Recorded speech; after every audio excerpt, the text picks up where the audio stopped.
Hello நண்பர்களே, welcome to mix media. இன்றைக்கி நம்மளோட சேனலில் ஒரு ஹெல்த்தியான ரெசிபி தாங்க பார்க்க போகிறோம்.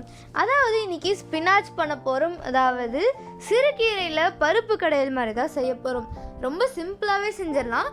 அண்ட் கீரை பிடிக்காதுன்னு சொல்கிற குழந்தைங்களுக்கும் இந்த ரெசிபி கொடுத்தீங்கன்னா கண்டிப்பாகவே சாப்பிடுவாங்க. அண்ட் இது சாப்பிடும்போது கீரைன்னு ரியலைஸ் பண்ண முடியாது. அவ்வளோ சிம்பிளாகவும் சூப்பராகவும் ஒரு பருப்பு ரெசிபி தாங்க பார்க்க போகிறோம். ஸோ வாங்க வீடியோக்குள்ளே போகலாம்.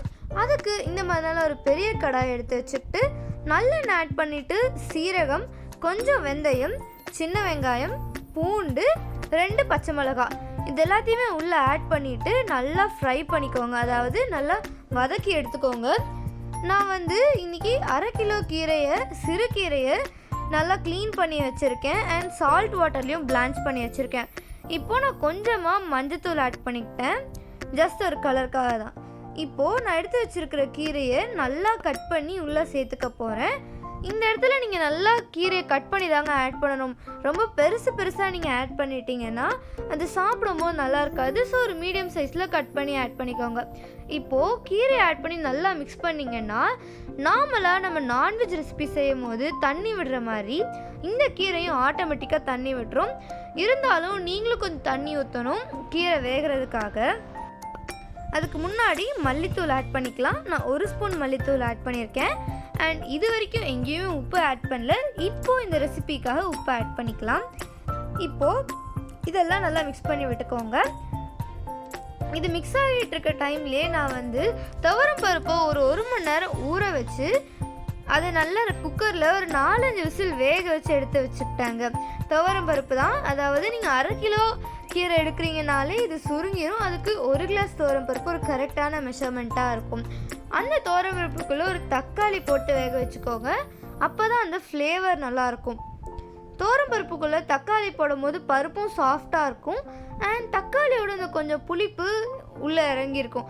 அப்போ தான் இந்த பருப்புக்கு ஒரு நல்ல ஃப்ளேவர் கிடைக்கும். அதனால தான் இப்போது நம்ம ரெசிபிக்காக கொஞ்சோண்டு தண்ணி ஆட் பண்ணிக்கலாம். கீரை வேகிறதுக்காக தான். இதெல்லாமே ஆட் பண்ணி லிட் போட்டு க்ளோஸ் பண்ணி ஒரு 5 மினிட்ஸுக்கு வச்சுருங்க. மீடியம் ஃப்ளேம்லேயே ஸ்டவ் இருந்தாலே போதும். பாருங்கள், நல்லா தண்ணியெலாம் கொதிச்சிருச்சு.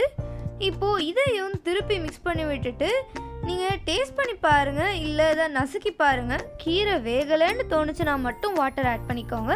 இல்லைன்னா வேண்டாம். பாருங்கள், எனக்கு கீரை நல்லா குக் ஆகிருச்சு. இருந்தாலும் இன்னொரு தடவை நான் லிட் போட்டு க்ளோஸ் பண்ணி வைக்கிறேன். இன்னும் நல்லா குக் ஆகிறதுக்காக தான். இப்போது லாஸ்ட் டைம் இருந்ததை விட பார்த்தீங்கன்னா கீரை நல்லா சுருங்கியிருக்கும். இந்த மாதிரி தான் நமக்கு கீரை இருக்கணும். இப்போது இதுக்குள்ளே நம்ம பருப்பு ஆட் பண்ணிக்க போகிறோம். அதாவது நான் ஆல்ரெடி வேக வச்ச பருப்பு ஆட் பண்ணுறதுக்கு முன்னாடி கீரையை நீங்கள் ஒரு தடவை மிக்சியில் அரைச்சி எடுத்துகிட்டு வந்துக்கலாம். இல்லை இந்த மாதிரி கடைஞ்ச விட்டுக்கலாம். இன்றைக்கி நம்ம கடையல் மாதிரி தான் பண்ண போகிறோம் அப்படின்றதுனால இந்த மாதிரி நல்லா ஸ்மாஷ் பண்ணி விட்டுக்கோங்க. பேசிக்கலி ஸ்மாஷர் வச்சு அமுக்கிற மாதிரி தான் இருக்கும். பாருங்கள், இந்த மாதிரி நல்லா ஸ்மாஷ் பண்ணி விட்டதுக்கப்புறமா பருப்பு ஆட் பண்ணிக்கலாம். பார்த்திங்களா, நம்ம பருப்பில் கொஞ்சம் தண்ணியோடு வச்சுருக்கேன். தண்ணிலாம் வடிக்க தேவையில்லை, நம்ம அப்படியே ஆட் பண்ணிடலாம். இந்த மாதிரி கீரை கூட பருப்பு ஆட் பண்ணி கொடுக்கும் போது இதோட ஃப்ளேவரும் டிஃப்ரெண்ட்டாக இருக்கும். கீரை பிடிக்காதுன்னு சொல்கிறவங்களுக்கும் இது கீரை அப்படின்னும் தெரியாது. அந்த மாதிரி இந்த ரெசிபி உங்களோட குழந்தைங்களுக்கு நீங்கள் சர்வ் பண்ணலாம். இப்போது ஸ்டவ்வில் வச்சு ஒரு கொதி விட்டு எடுத்துருங்க. தேவையான அளவு உப்பு திருப்பியும் நீங்கள் ஆட் பண்ணிக்கலாம்.